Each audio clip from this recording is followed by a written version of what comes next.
Bonjour,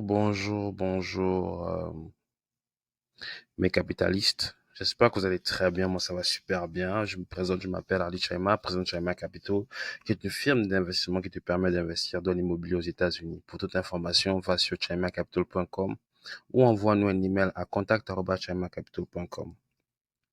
Oui, aujourd'hui, je suis un peu très casual. Bah, il fait chaud à Dallas, donc on n'a pas le temps pour les costumes. Désolé pour ceux qui vont me dire, mais tu n'es pas en costume aujourd'hui. Oui, je suis pas en costume aujourd'hui. Tout simplement parce qu'il fait chaud. Il fait très, très chaud. Euh, j'ai vraiment été absent, on va dire pendant une semaine. J'ai pas posté sur nos différents athlètes. Quand je dis athlètes, je parle sur Facebook, sur mon podcast. Je suis désolé. En fait, chaque fois que je ne poste pas sur mon podcast, c'est comme si, c'est comme si il y a quelque chose qui manque parce que euh, j'ai déjà beaucoup de d'amis qui m'écoutent sur le podcast. Merci beaucoup, qui me soutiennent et qui me disent que je fais du bon boulot. Merci parce que moi, je me dis que aujourd'hui, avant, dans l'époque, on utilisait les histoires. Moi, je me rappelle, maman me racontait les histoires pour véhiculer une morale, pour véhiculer une leçon.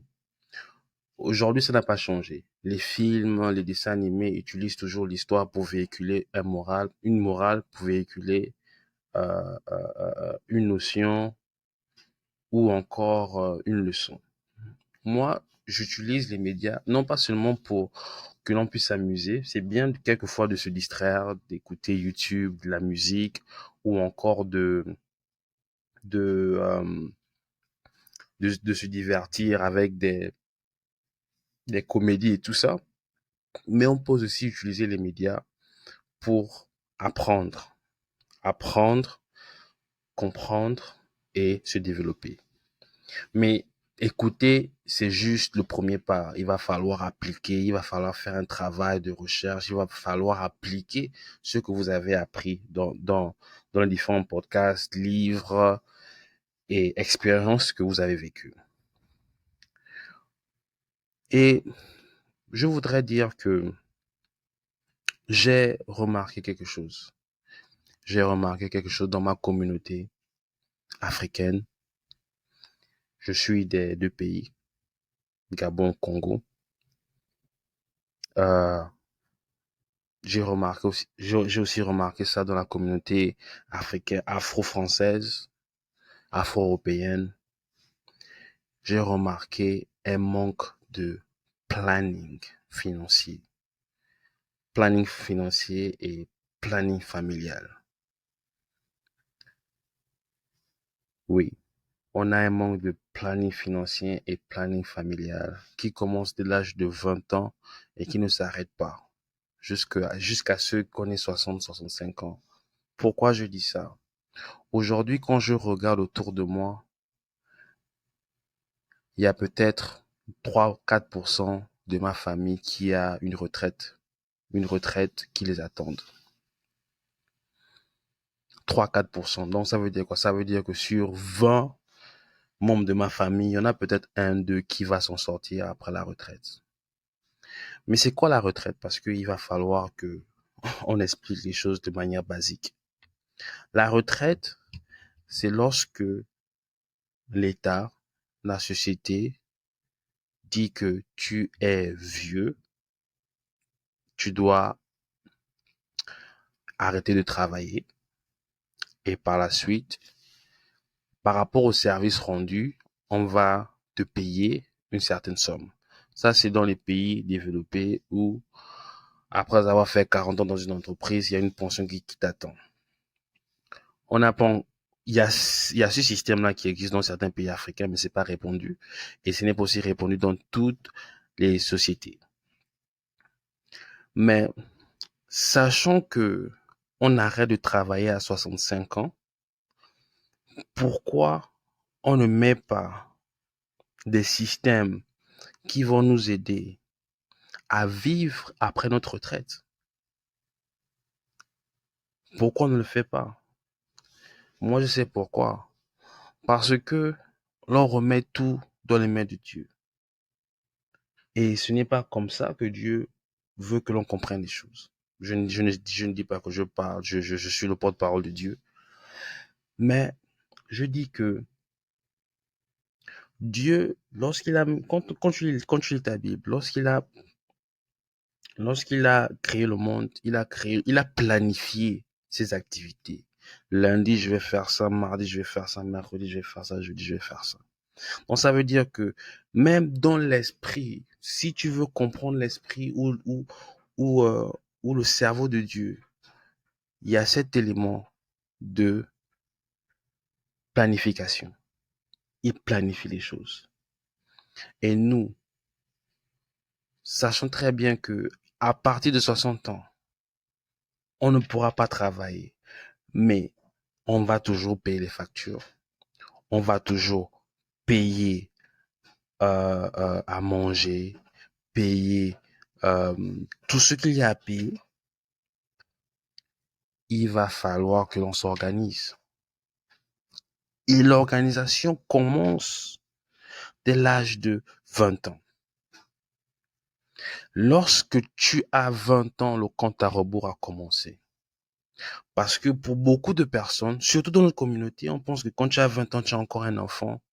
Quand tu as 30 ans, tu es encore un enfant. Mais c'est une erreur parce que lorsque l'on considère le 20 ans, 30 ans comme un enfant, on le prépare à son échec lorsqu'il sera grand. On le prépare sans le savoir. On le prépare à un échec lorsqu'il sera un adulte. Pourquoi? Regardons le spectre des années. Tu es né, on va dire à 0 ans, 0 ans. Tu meurs à 90 ans, 90, 95, bon, pour 90. OK. De 0 à 20 ans, ce qui est approximativement 22% de ta vie. De 0 à 20 ans, tu apprends. Tu apprends à lire, tu apprends à écrire, tu grandis avec tes parents. Tu apprends comment à être un membre de la société, etc., etc. Tu as des amis, etc., etc. Tu es encore jeune et tu ne travailles pas. Et même si tu travailles, ton travail n'est pas conséquent. Parce que ce n'est pas assez pour que tu puisses prendre soin de toi. Parce que tu n'as pas l'expérience, tu n'as pas l'éducation, parce qu'à 20 ans, tu es encore à l'université. Si tu as eu ton diplôme à 18 ans, tu es encore à l'université, à part maintenant les génies qui ont eu leur diplôme à 16 ans, ils terminent à 20 ans, oui. Mais de 0 à 20 ans, tu ne fais rien dans ta vie. OK? Tu ne fais rien, tu es garé là. Donc, mais c'est considéré comme 20%, 20% de ta vie. Donc, on a déjà 20% de ta vie qui est dépensé en ne faisant rien. Tu prends ta retraite à 60 ans. Donc, pour faire les calculs, on va dire de 60 à 90 ans, tu ne travailles pas. Donc, tu n'es pas productif dans la société. Donc, tu es mis au banc. Comme on dit, tu es mis au banc. Donc, de 0 à 20 ans, tu es mis au banc. De 60 ans à 90 ans, tu es mis au banc. Donc, de 60 ans à, à 90 ans, ça fait 30 ans. OK. Donc, ça fait 33%. Ça fait 33%. Donc, 33% de 0 à 4, de 60 à 90 ans représente 33% de ta vie. Donc, 33% de ta vie, lorsque tu es âgé, tu ne fais rien. Tu ne travailles pas. Donc, tu as deux spectres de ta vie. S'il y a une courbe, en fait, tu as deux spectres de ta vie où il n'y a pas d'activité. Tu n'es pas productif pour te faire assez d'argent. Et lorsqu'on additionne maintenant les 20% de ta première année et aux 33% de ta dernière année, ça fait 55%. 55% parce que de 0 à 20 ans, ça représente 22% de ta vie. De 60 à 90 ans, ça représente 80, ça représente 33% de ta vie. Donc, tu as en tout 55% de ta vie qui est dépensée en ne faisant rien. Donc, sur les 100% de ta vie que Dieu a donné, tu n'as que 45%. Et dans les 45% de ta vie, là, tu dois prendre soin de toi, tu dois prendre soin de ta famille, tu dois prendre soin de tes enfants, tu dois prendre soin de ta retraite. Si tu es conscient à 20 ans, bien sûr, parce qu'il y a certains qui prennent conscience à 30 ans. Donc, si tu prends conscience à 30 ans, tu as encore moins de temps pour réaliser tout ça. C'est pourquoi il est très important que l'on puisse prendre les choses en main à un certain âge. C'est pourquoi j'ai dénommé cet épisode-là à 20 ans, le compte à rebours a commencé. Donc, à partir de 20 ans, tu dois savoir qu'il te reste que 45%. Tu n'as que 45% de ta vie pour réaliser tout, pour avoir la vie de tes rêves, prendre soin de ta femme, de tes enfants et préparer ta retraite. Sans ça, tu seras perdu. Maintenant, lorsque tu sais ça, tu ne peux pas vivre ta vie comme si tu as le temps. Parce que quand tu vis la vie, quand tu vis ta vie quand tu as le temps, tu retires les années de tes années actives.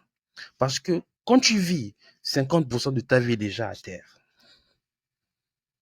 Quand tu nais, 50% de ta vie est déjà au sol. C'est à 50% de ta vie que tu ne vas pas utiliser. Quand je dis utiliser, 50% de ta vie où tu ne seras pas productif dans la société. 55% pour ceux qui veulent être exact. 55% de ta vie, tu ne vas pas être utile dans la société.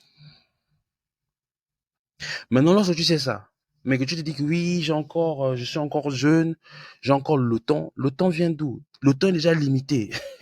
Tu as déjà un temps donné. C'est comme les barres les barres d'énergie de téléphone. Tu n'as que 4 barres. Mais on te dit que quand on te donne ton téléphone, quand on te donne le téléphone, il te reste que 3 barres. Donc, les 2 barres du début, on ne compte même pas ça. Donc, il te reste que 3 barres. Et c'est avec les 3 barres-là que tu dois gérer tout ce qui se passe au moment présent et tout ce qui se passera au moment futur. Et j'ai remarqué que pendant le temps où tu es actif, de 20 ans à 60 ans, il y a beaucoup d'erreurs que l'on fait. Erreurs de planning, erreurs de finances, etc., etc. Parce que lorsque tu vis, chaque jour, chaque année qui s'ajoute à ta vie, tu auras un peu plus de problèmes, tu auras un peu plus de difficultés, ta vie sera un peu plus compliquée.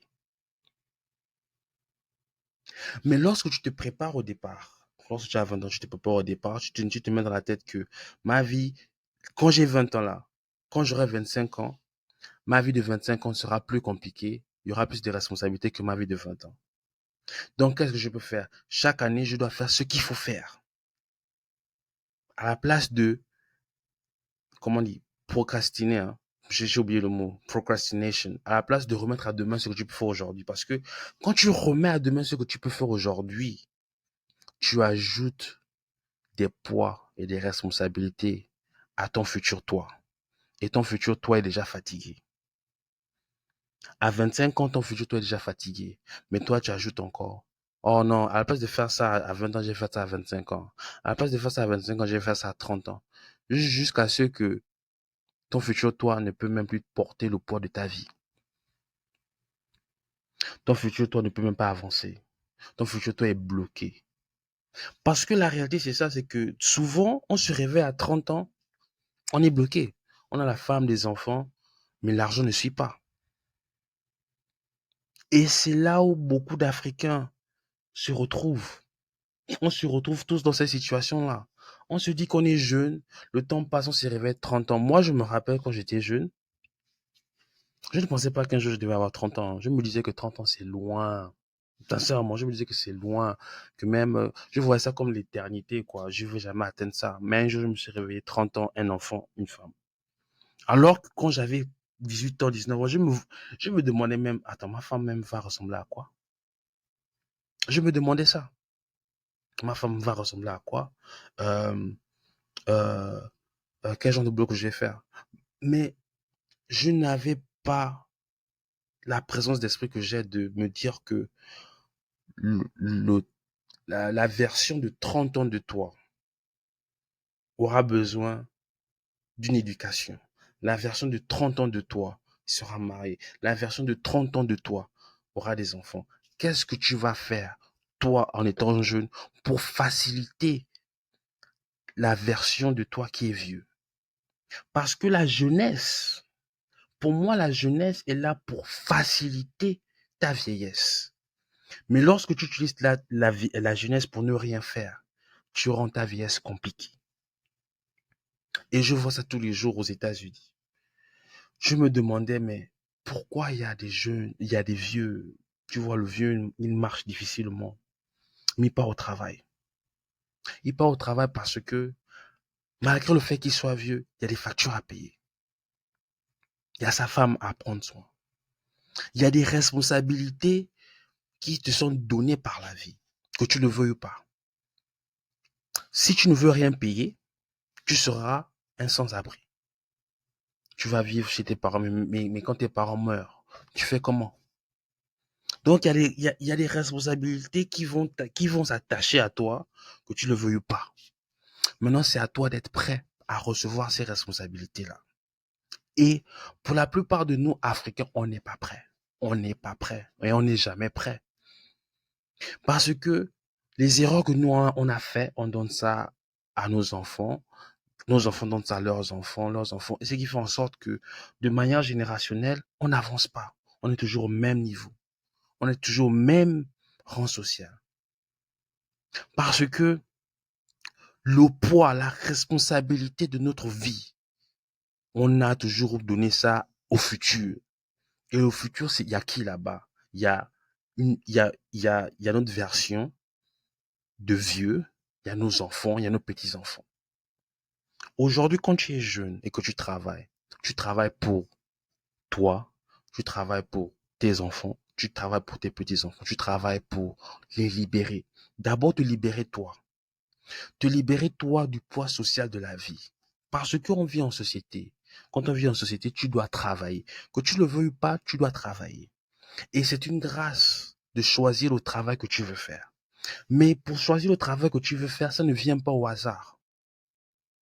Lorsque tu vois Michael Jordan, tu vois Tiger Woods, qui est le golfeur le plus connu, tu vois les Rafael Nadal, les gens, on va dire qu'ils ont choisi leur boulot, mais ils ont choisi leur boulot. Ils n'ont pas attendu 20 ans.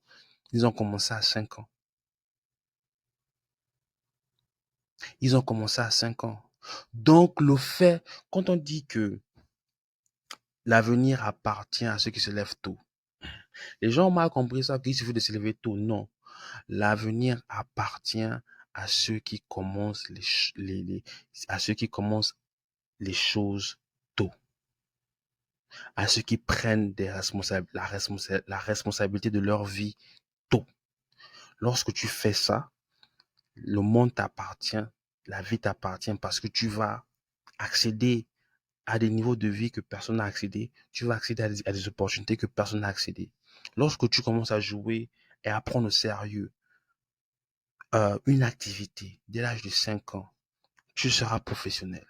Je ne te garantis pas que tu vas réussir, mais ton talent sera parmi les 10% de la planète.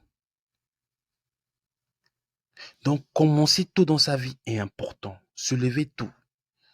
Pas seulement se lever tôt à 5 heures, non. À 20 ans, 18 ans, tu te dis que je suis jeune. Qu'est-ce que je peux faire avec ma jeunesse pour améliorer ma vieillesse? Je vois aujourd'hui les jeunes Ils attendent d'avoir 30 ans, 35 ans pour commencer. Mon frère, si tu as eu des difficultés dans ta vie qui t'ont empêché de travailler à 20 ans, je comprends. Mais si tu as eu toutes les opportunités dans ta vie pour commencer tôt, mais tu ne l'as pas fait parce que tu étais insouciant, tu auras les problèmes quand tu auras 30 ans, 35 ans. Parce que lorsque tu auras 30 ans, tu n'auras que 30% de ta vie pour réaliser tout ce que tu as besoin de réaliser. 30%. 30% de ta vie pour réaliser et 30% ce n'est pas assez.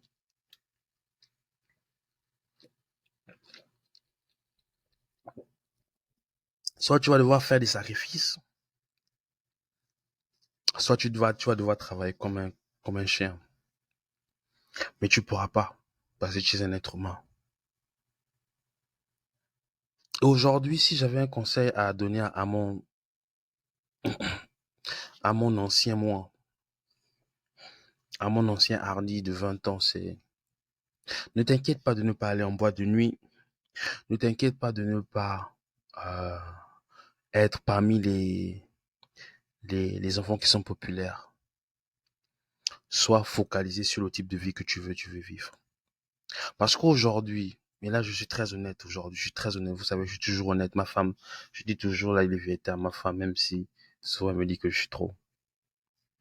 Les amis que j'avais au lycée, qui étaient, on va dire quoi, des farfelus, qui étaient des stars, aujourd'hui quand je les regarde, ils n'ont rien construit.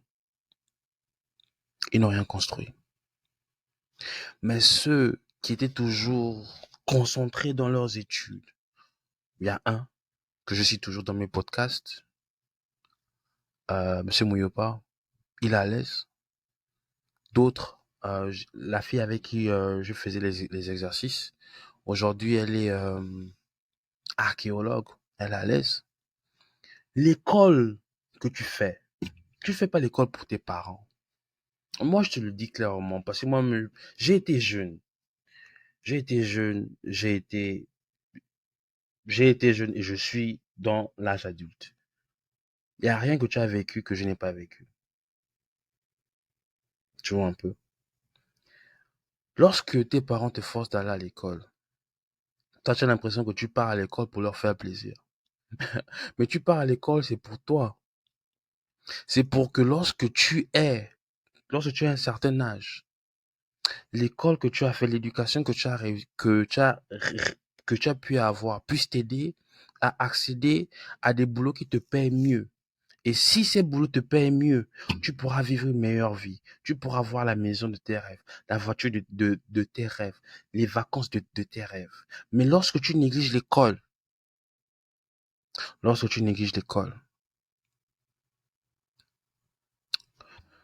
tu survis.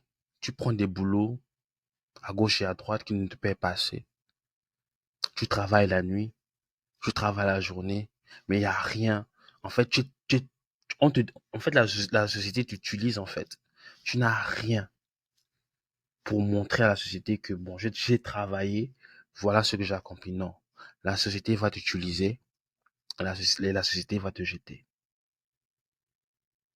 Maintenant, il y a des gens qui n'ont pas fait l'école qui ont réussi. Mais ils ont fait preuve de conscience. Ils ont pris conscience que, voilà, j'ai pas pu aller à l'école, qu'est-ce que je peux faire pour me faire de l'argent dans le futur? Ils ont commencé des business. Ils sont partis faire des formations. Ils ont pris leur vie au sérieux. Ils ont travaillé. Ils ont travaillé. Ils ont travaillé. Et ils ont pu avancer dans leur vie malgré leurs difficultés. Aujourd'hui, tout ça, c'est pour te dire que la vie, c'est ta responsabilité. Les parents te donnent juste des conseils. Mais à un certain âge, si tu n'écoutes pas ces conseils-là, tu vas regretter. Tu vas dire si je savais, mais c'est trop tard. Si tu prends conscience de ta vie à 30 ans, 35 ans, quelquefois, c'est trop tard. On va te dire qu'il n'est jamais trop tard. Quand je dis c'est trop tard pour vivre le potentiel de ta vie. Vivre tout le potentiel de ta vie. Mais maintenant, il y a une différence entre, quand je dis c'est trop tard, c'est que tu as pris conscience de ta vie trop tard. Mais tu peux te mettre à travailler à 20 ans et tu vois les résultats à 60 ans. C'est ça aussi. Tu peux te mettre à travailler à 20 ans, mais tu vois les résultats à 60 ans. Moi, je préfère voir les résultats à 60 ans. Au moins, je sais que de 60 ans à quand je mange, je n'ai pas besoin de travailler. J'ai déjà mis en place des systèmes financiers qui me permettent de manger, payer mes factures. Aujourd'hui, si tu veux vivre sur cette terre aujourd'hui, tu dois savoir que tu dois avoir de l'argent. Tu dois avoir de l'argent du début de ta vie à la fin de ta vie. Ou soit tu vas devoir demander, mendier. Je ne veux pas devoir mendier. Mais tu dois savoir que à 60 ans, je vais prendre ma retraite. Qu'est-ce que je peux faire pour améliorer ma retraite? C'est pourquoi j'ai commencé ce podcast pour parler d'investissement.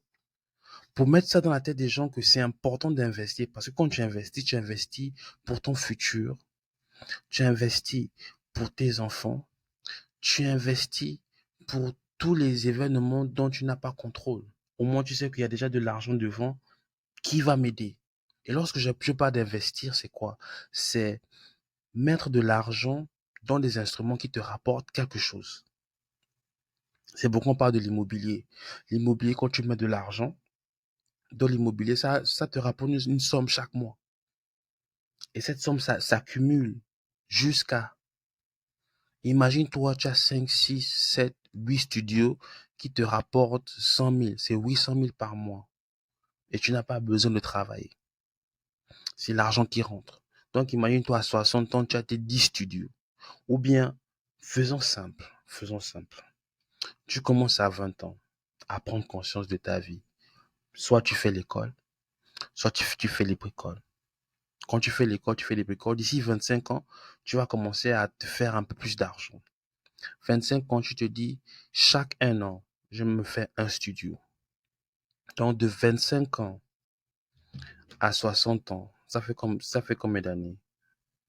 Euh, 60, ouais, 65 ans. 65 ans moins 25 ans. Ça fait 40 ans. Donc, chaque année, je me construis un studio. Donc, à la fin de tes 60 ans, tu auras 40 studios. Et les 40 studios là, là, je parle en termes de francs CFA. Dans les 40 studios là, un studio te rapporte 150 000. Donc, tu auras 40 studios, un studio te rapporte 150 000. Tu vas te faire 6 millions de francs CFA. Mais là, je parle de 6 millions, on ne compte pas l'inflation parce que les 6 millions d'aujourd'hui, ce ne sera pas les 6 millions de demain. Donc, les 6 millions plus l'inflation de 40 ans, ça peut te faire 12 millions. Donc, tu as 12 millions, si on factorise avec l'inflation, ça te fait 12 millions que tu reçois chaque année, chaque mois, en étant à la maison de rien faire. Ce n'est pas une retraite. Ce n'est pas une retraite. Quand tu fais ça, tu en vis qui? 6 millions par mois.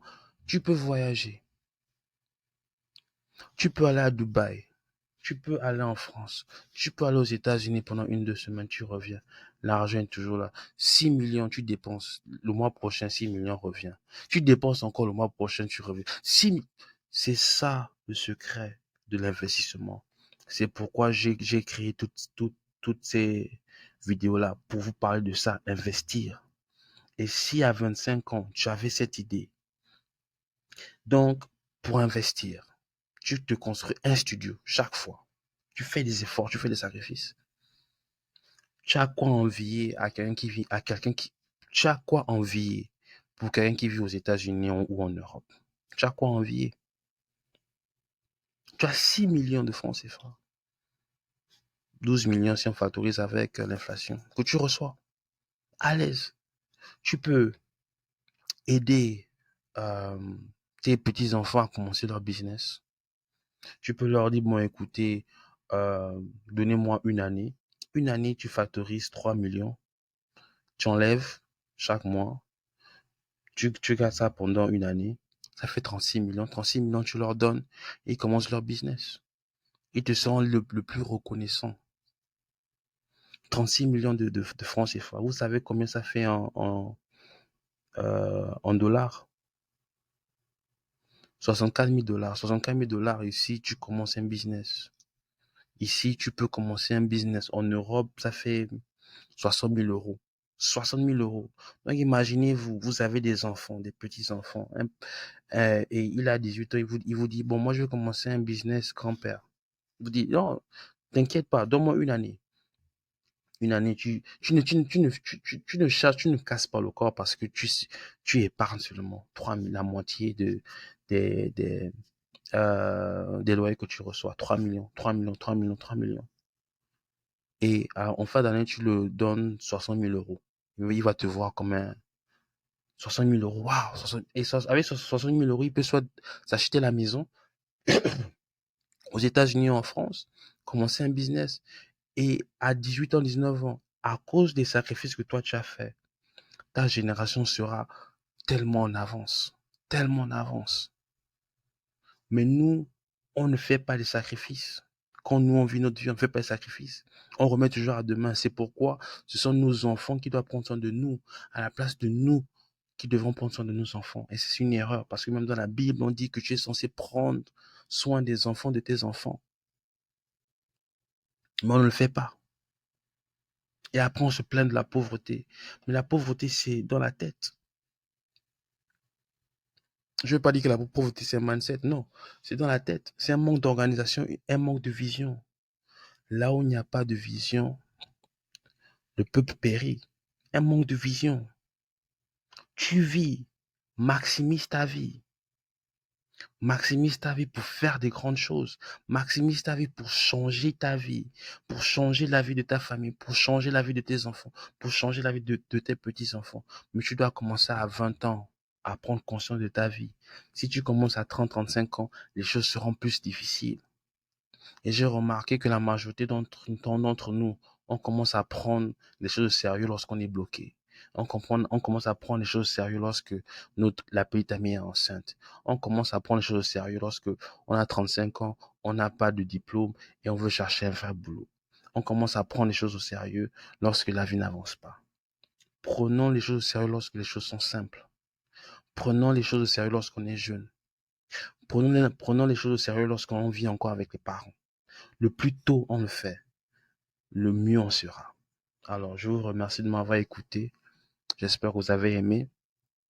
Cet épisode est disponible en vidéo sur Spotify. Donc, si vous m'écoutez sur Spotify, vous allez voir la vidéo. Mais si vous m'écoutez dans d'autres